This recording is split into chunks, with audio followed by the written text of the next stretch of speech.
আমিনুল, স্থানীয় মানুষের জীবনযাত্রা ও অর্থনীতিতে পর্যটন শিল্প কি ধরনের প্রভাব ফেলছে?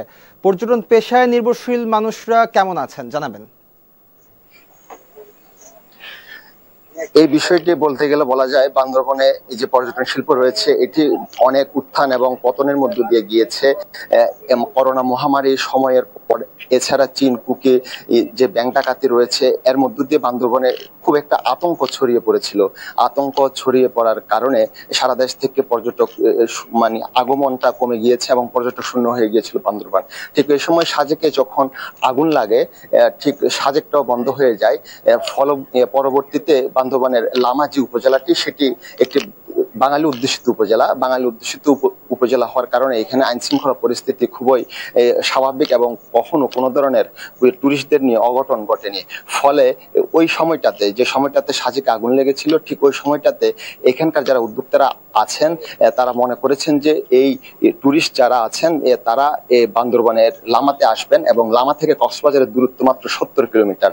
অর্থাৎ আপনি চাইলে একদিনে সকালবেলা মিরিঞ্জা পাহাড়ে ঘুরোঘুরি করে বিকেলবেলা কক্সবাজার অথবা বিকেলবেলা কক্সবাজার ঘুরে করে মিরিঞ্জা পাহাড়ে রাত্রি যাপন করে সকালবেলা এই লামাকে বা লামার যে মিরিঞ্জা পাহাড় আছে সে প্রাকৃতিক সৌন্দর্য রয়েছে সেগুলো উপভোগ করতে পারবেন, যার কারণে সম্ভাবনাময় ক্ষেত্র হয়ে দাঁড়িয়েছে। পরবর্তীতে এখানকার যারা তরুণ উদ্যোক্তা রয়েছেন তারা যেভাবে পারছেন বিনিয়োগ করে এখানকে প্রায় শতাধিক রিসোর্ট এবং কটেজ তৈরি করেছেন এবং এই রিসোর্ট এবং কটেজ তৈরি করার পাশাপাশি এখানে যারা চাঁদের গাড়ির চালক রয়েছেন তারা অনেকে গাড়ি কিনেছেন এবং যারা অনিয়মিত চালক ছিলেন তারা এই চাঁদের গাড়ি চালানোতে নিয়মিত হয়েছেন এবং পর্যটকদের এই জায়গা থেকে আলীকদম এবং পার্শ্ববর্তী থানচি রোয়াংছড়ি হয়ে তারা বান্দরবন দিয়ে ঘুরিয়ে নিয়ে আসতেছেন। অর্থাৎ চাঁদের গাড়ি যারা চালক আছেন তারা সবসময়ই ভাড়া পাচ্ছেন এবং সেই সাথে মাতামুহুরী যে নদী আছে এই মাতামুহুরী নদীর দুই পাশে যে সকল রিসোর্ট এবং কটেজ রয়েছে সেই সকল কটেজে যাওয়া আসার জন্য যারা নৌকার মাঝি ছিলেন তারা একসময় অর্থাৎ যাত্রী শূন্যতার কারণে কষ্ট থাকলেও বর্তমানে পর্যটক আগমন পাওয়ার কারণে তারাও খুব আনন্দের সাথে তারা নৌকা চলাচল করছেন এবং এছাড়াও এখানকার যারা বেকার তরুণ ছিল তারাও এখানে এসে কাজ করছেন এবং চাকরি করছেন। পরবর্তীতে সামগ্রিকভাবে বলা যায় এখানে যে সকল মানুষ রয়েছেন স্থানীয়রা তাদের জীবন জীবিকা পরিবর্তনে উন্নয়নে এবং এই পর্যটন শিল্প অসামান্য অবদান রাখছে।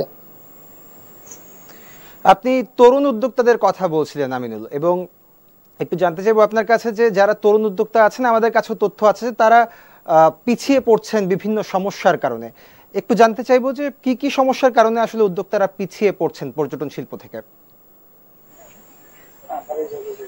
তরুণ উদ্যোক্তারা যে সমস্যাটি সবচেয়ে বেশি ফিল করেন সেটি হচ্ছে দেখি মানে অর্থের সংস্থান। কারণ এখানে যারা ব্যাংক রয়েছে তারা তরুণ উদ্যোক্তাদের সহজে ঋণ দিতে চায় না।